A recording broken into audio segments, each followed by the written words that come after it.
Check it out.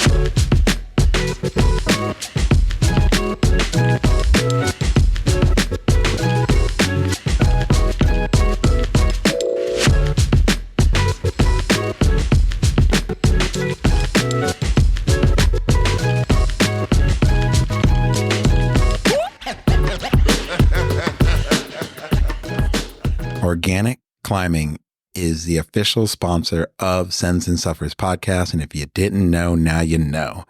I have been using this company's products since before my podcast, since I basically started rock climbing. They're cool, they're rad, they're customizable. You can get bouldering pads, chalk buckets, backpacks. They've got shoes. They've got almost anything you can conceive to make you look fly, to make you functional at the crag. Check out Organic Climbing. Put in Sends and Suffers at your purchase. It helps this podcast out and really support someone who has been supporting the conception of climbing communities since the beginning. Josh and everyone at Organic is all about making sure communities grow. And that is a huge thing coming from a small company that moves massive, massive mountains. So check out Organic Climbing. Tell them I sent you. Let's get into this episode. Friends and enemies, lovers and haters, welcome to Sends and Suffers podcast. I am your host, Mario Stanley. If you haven't already, please follow, like, and subscribe to Sends and Suffers podcast. Every bit counts, and we would love to hear from you. So take a moment to leave a comment. These go a long way and help others know what they're getting into and how good this show is. If this is one of your favorite podcasts, consider becoming a Patreon.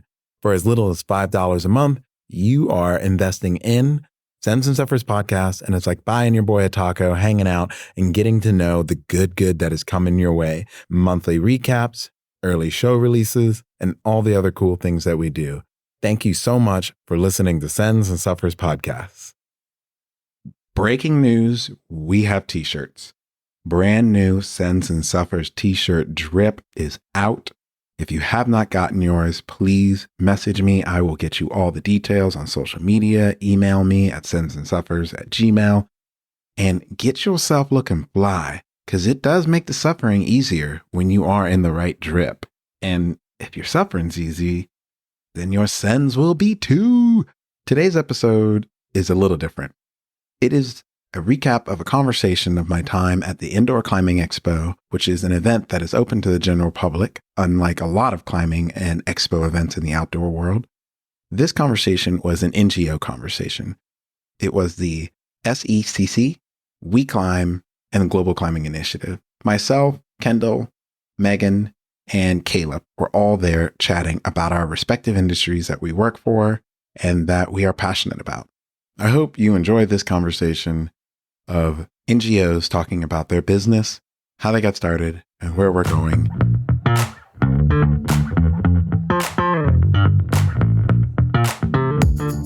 Hey, y'all. Thanks, everybody, for coming. My name's Meg Evans. I'm the Executive Director of the Southeastern Climbers Coalition. Y'all are here at the Meet a Nonprofit at the Climbing Expo, Indoor Climbing Expo in Chattanooga, Tennessee. I've got the honor of sitting with these fine gentlemen today, my panel. So to my left here, we have Mario Stanley. I don't know if you guys have watched the HBO show lately, but he was on TV. He was a contestant on The Climb. Is that right? It was. The Climb. Okay, Jason great. Momoa, With none other than Chris Sharma and Jason Momoa. Oh, Chris Sharma was there too. But you probably tuned in to see Mario. So great. Mario also is the host of the Send and Suffers, right, podcast, and then has been doing a lot of work with the Global Climbing Initiative. So I'll let him talk about that more in a minute. In the bright highlighter, orange there. He didn't get the black memo today. That's all right. The rest of us are black. Is Caleb Timmerman. He is the marketing director for the Southeastern Climbers Coalition, which is the same organization that I work for. Caleb has been known to be one of those that's the hardest worker that you'll ever meet. He makes incredible content for the SEC that gets an entire community of people motivated to get involved. And do the work that we do. And then I don't know if you guys have seen his photos, but my goodness, the guy is just a powerhouse. So I'll let him talk more about Thank that you so in a much. minute. And then speaking of powerhouses, at the very end there, we've got Kendall Martin. He has, by his own hands, just crafted this incredible organization called We Climb Chat. They focus on getting youth from BIPOC community, underserved communities into climbing in the Chattanooga area. And I think he's got big plans to maybe, hopefully, expand. I'm coming for you. I want that to come down to Birmingham. So I'm going to let them all talk a little bit about themselves, just give us a little bit of an intro. And then I've got some hard-hitting questions that everybody really wants to hear.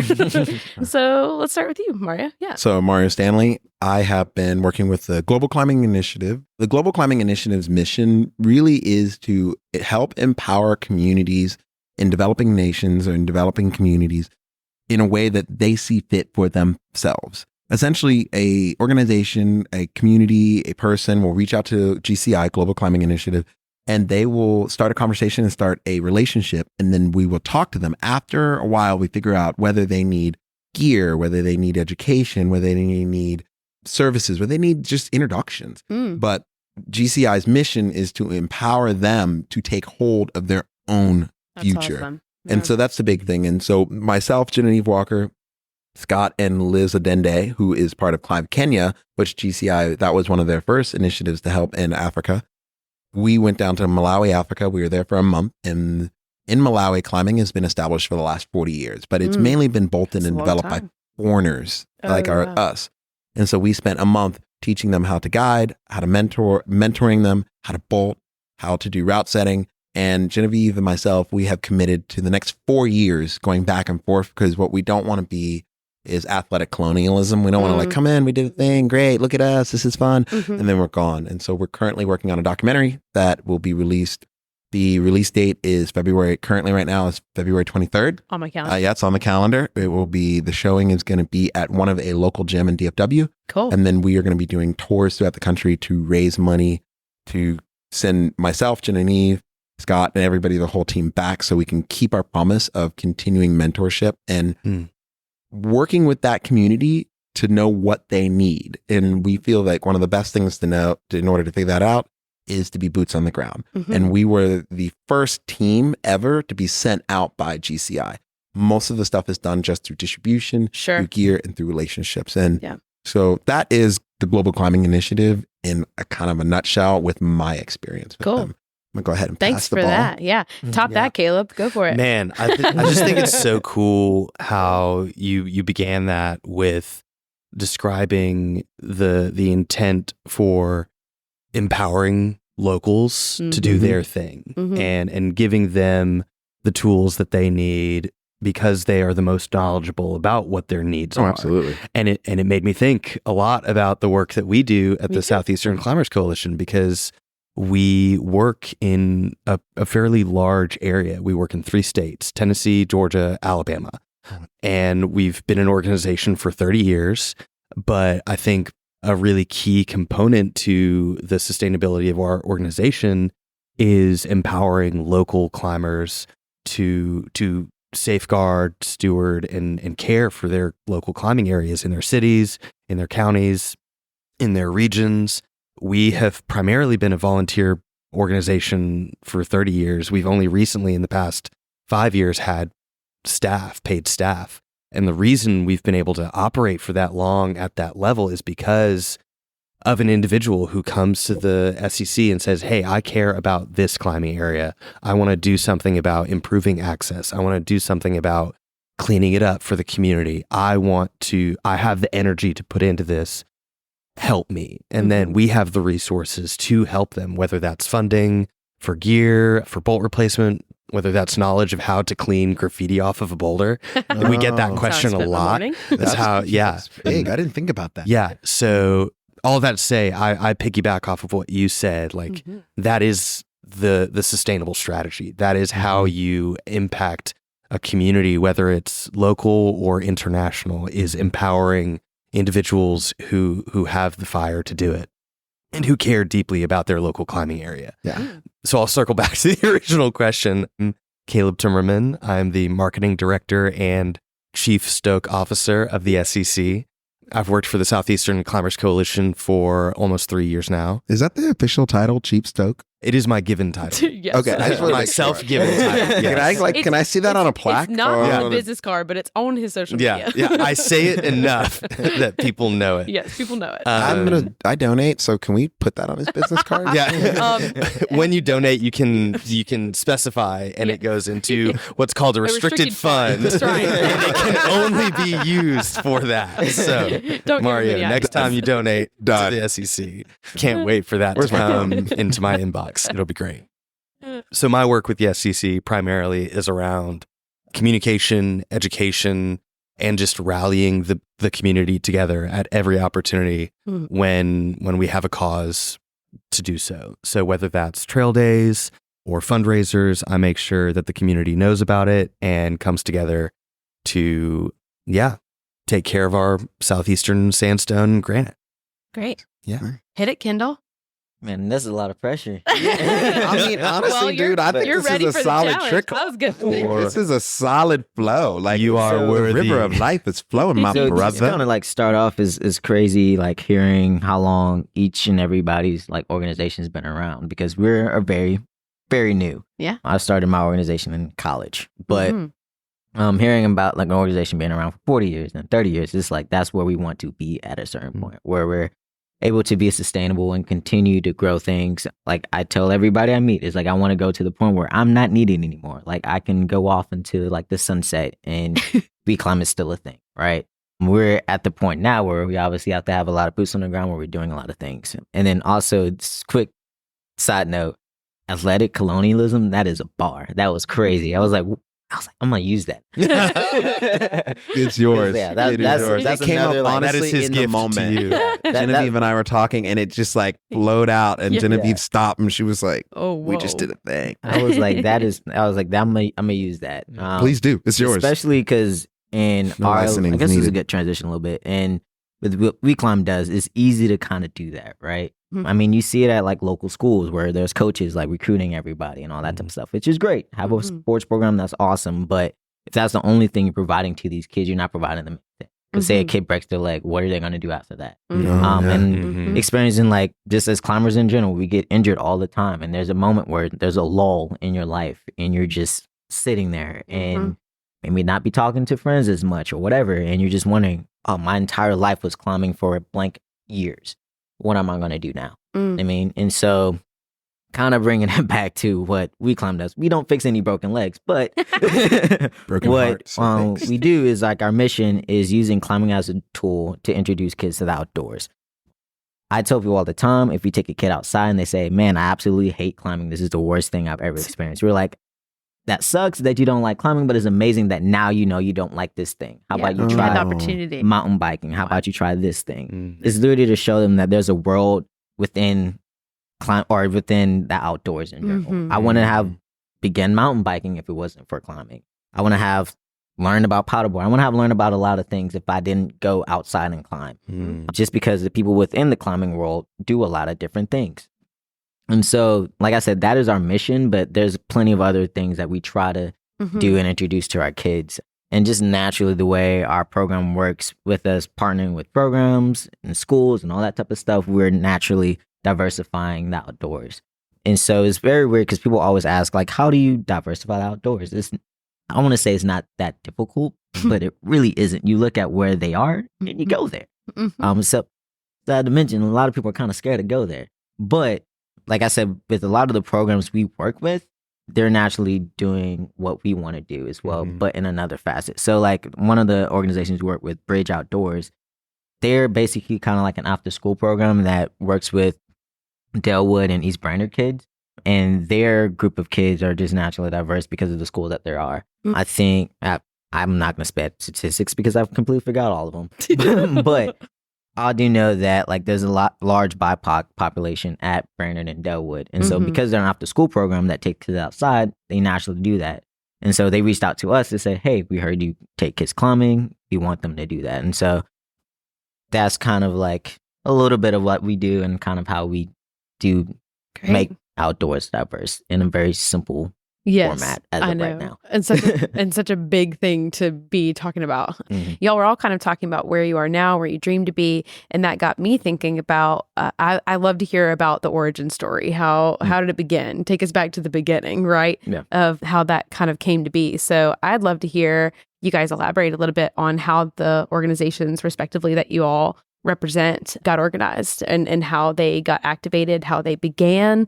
I know SEC, for example, started in a shoebox. So hearing about that story and even just as simple as that, maybe just an idea that you had, Kendall, or whatever the moment was, I'd love to hear about that. And we can kind of start with you, Mario, if you're ready. Yeah. So I want to first say Veronica is the Yes. one who started GCI. I did not. I mean, this pretty face does a lot, but not that much, you know. But so honestly, if you guys really want to hear the full story of how that started, I actually did a previous podcast with Veronica at the last CWA, and when we were in Pittsburgh, and we go really into detail. But we'll paraphrase this. Veronica was originally on track to work for the State Department. That's originally what she wanted to do. And anyone who really follows global impact, global work, things like that, you know that like large governments are completely, utterly dysfunctional, and it's just the way it works. And Whoa. it's what I know. Surprise! Breaking news here at Indoor Climbing Expo.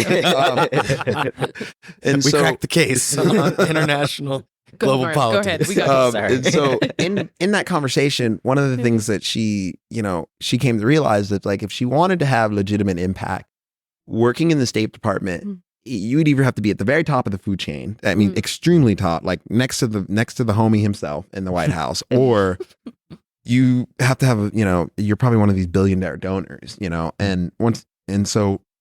and then shortly around that time, her love for climbing really started turning into a passion. And she kind of had the idea that maybe these two can merge. And she wanted to do it in a way where she wanted to secure that the funds and the resources go directly to the communities at hand.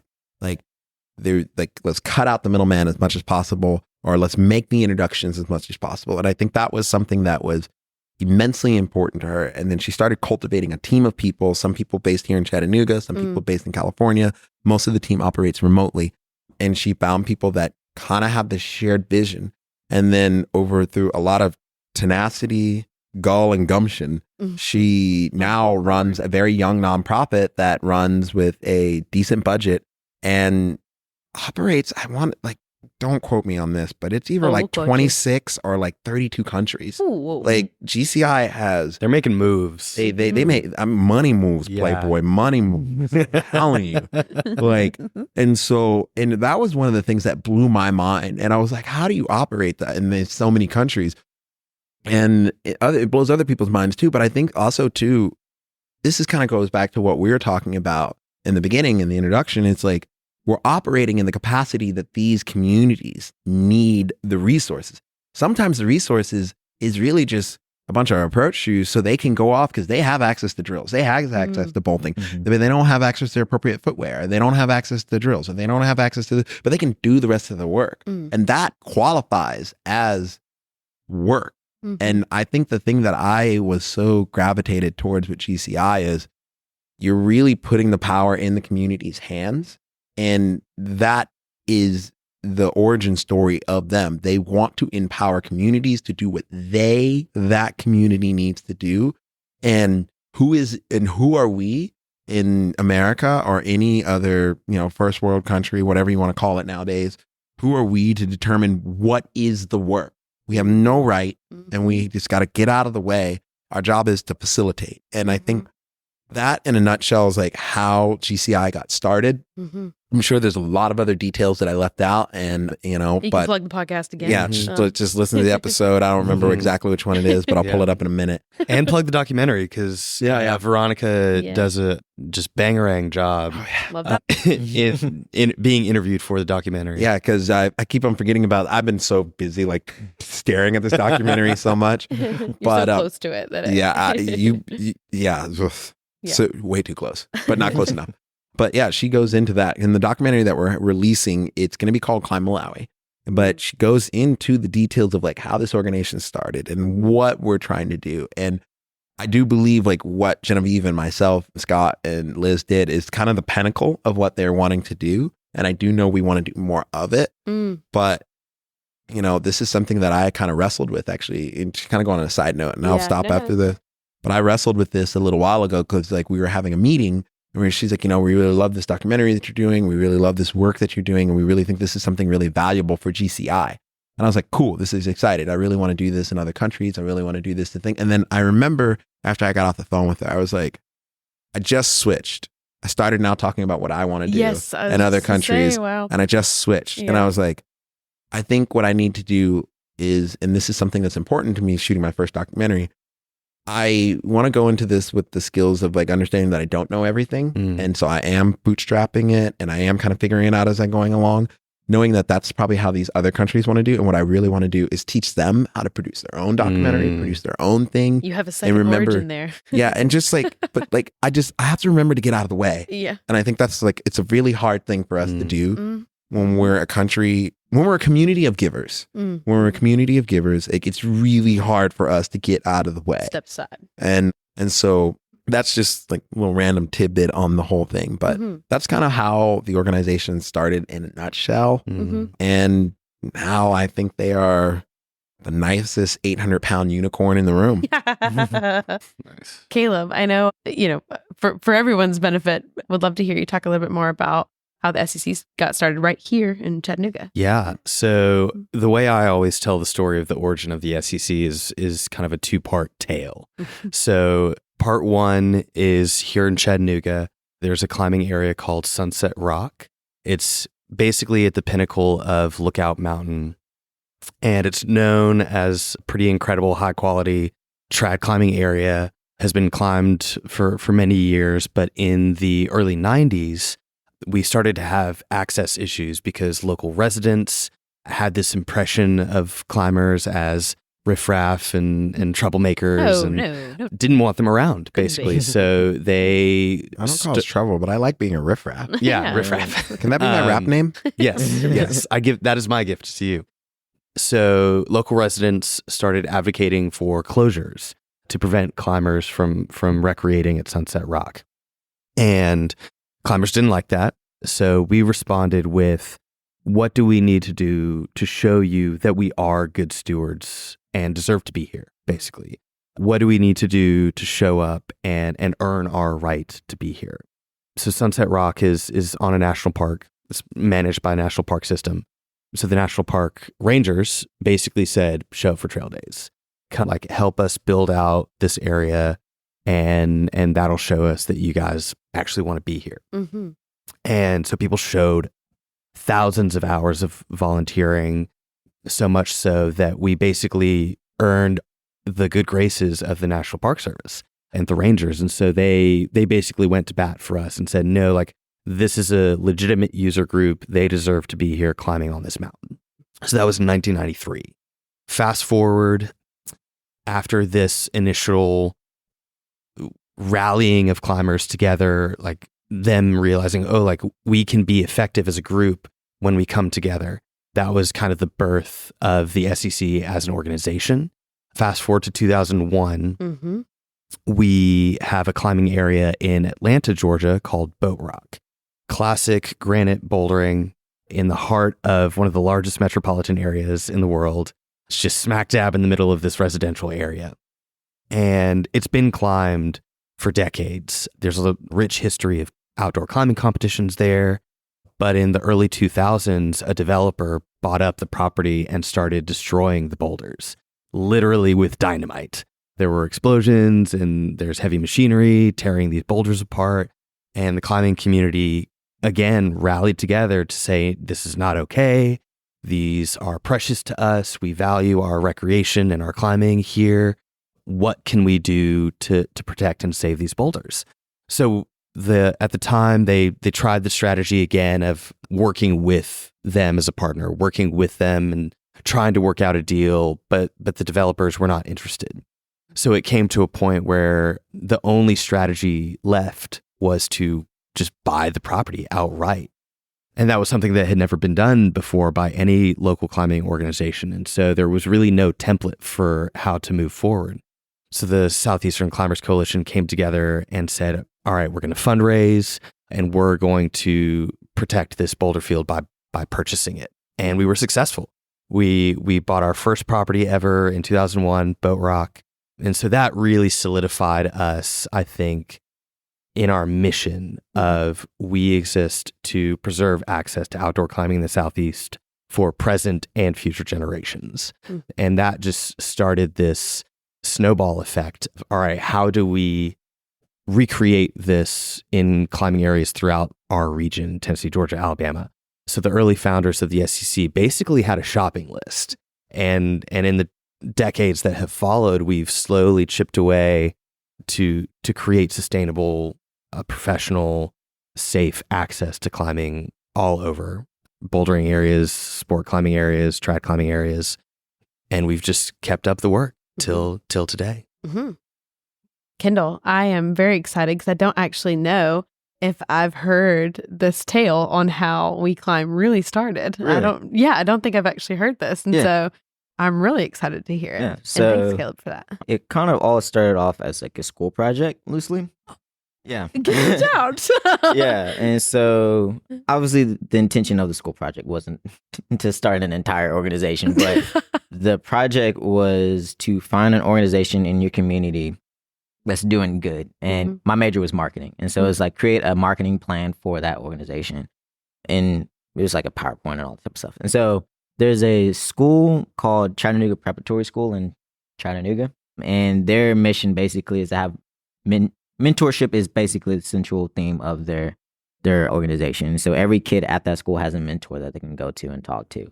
And my dad was also a board member at that school. So I was like, Dad, that's a pretty cool school idea, blah, blah, blah. And so I was like, could I use chat prep as like my subject for my project? I also need an A, so this would be helpful if he said yes. So, and so he said, yeah, of course. And so my dad wound up actually speaking at the school within a week of the project being announced. And so I was like, all right, cool. I'll just go to the school with you while you like speak. I'll talk to the teachers, the organizers, the founders, all that type of stuff to learn their mission, whatever. Talk to them, learn about all the things that they wanted to do, the things that they were doing and whatnot. And I wound up talking to one of the coaches and they're like, we're going to start a football team, a basketball team, blah. Like we want to be on pace with Macaulay. If you're not in Chattanooga, Macaulay is it's a very expensive private school that's in Chattanooga. It has amazing athletics, academics, all that type of stuff. So they're saying we want to be on par with Macaulay and the Baylors and blah, blah, blah. And I was like, you guys talk about all these sport programs that you're doing. Are you going to start like an outdoor program or a climbing program like the Baylors and Macaulays? And they had a blank look on their face. They're like, no, we didn't really think about that. I was like, that's cool. That's fine. And so because of the person I am, I went Kendall home. said, I'll do it.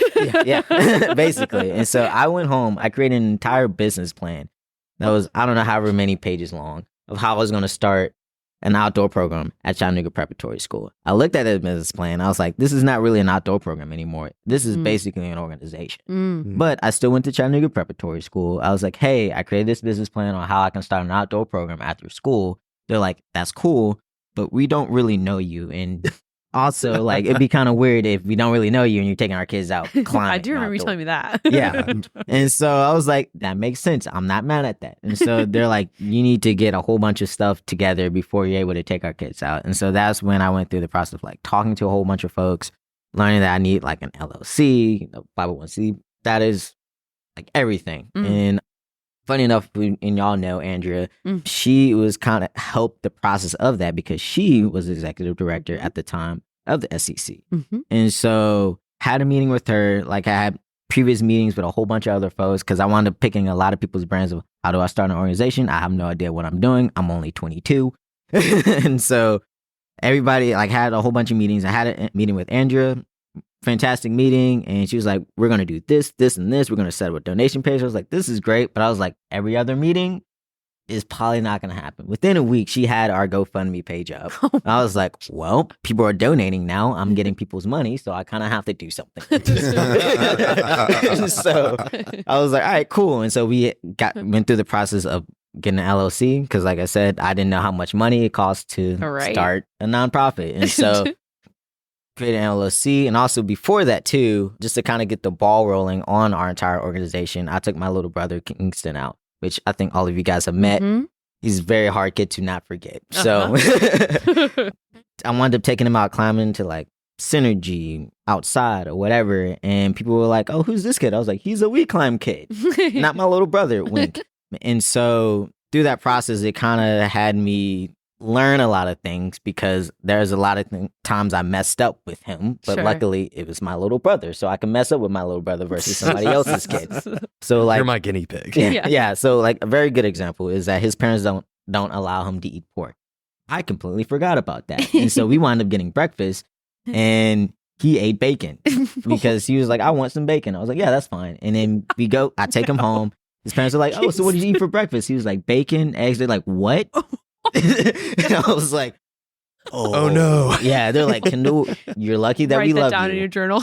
but don't you ever do that again. So I was like, all right, I'm glad it was him instead of like some other kid's parents, right? So learn that process. And like I said, a whole bunch of other things. But yeah, like I said, the origins of it started off as a school project. And then, like I said, talked to a lot of people throughout the community in climbing and just tried to like, basically, I'm learning everything as I go. Mhm. And so I'll say the idea of We Climb started roughly 5 years or so ago. Mm. It being a legal entity and like everything being legitimate started in 2020 because everybody was, Congratulations on that. I mean, my God. Yeah. yeah, so it was a lot. Like I said, we're still working out a lot of things. We're very new. And just, yeah, so that's where it kind of all started. It was just school project. And it was, like I said, the intent wasn't even to start an organization, Mhm. really. It was just, I wanted to start an outdoor program at a school. And I didn't really want to be a coach or anything like that. I was like, I just want to start this thing so kids can climb at this school. Because they're a very diverse school as well. So I was Mhm. like, through me starting an outdoor program at this school, I can also diversify outdoors as well. And like, what's funny, like I said, we partnered with Chattanooga Prep where we've worked with some of their kids, but it's funny, it's like they're not even the main partners of We Mm. Climb anymore. Mm. And so it's a very weird origin story, Transition, I'll say yeah. the least.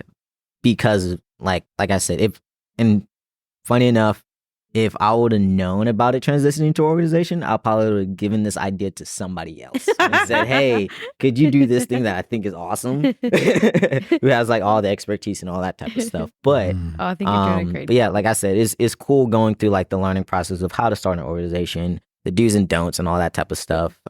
Because like with that said, it's a journey. Everything's a journey in life, Mhm. right? So it's really cool kind of seeing how the community has like rallied around We Climb and just the idea itself. Mhm. Because and also another reason why I started We Climb too was for the fact that Chattanooga is one of the meccas of climbing, right? Mhm. And Chattanooga itself is a very diverse city. Mhm. Like if you would have went anywhere else in Tennessee, I'd be like, oh, this makes sense on why there's not that many black climbers. But in Chattanooga, out of all places, Right. it does not make sense. Mhm. Especially with how many places are close within Chattanooga. We went to Overhatchee today, Mhm.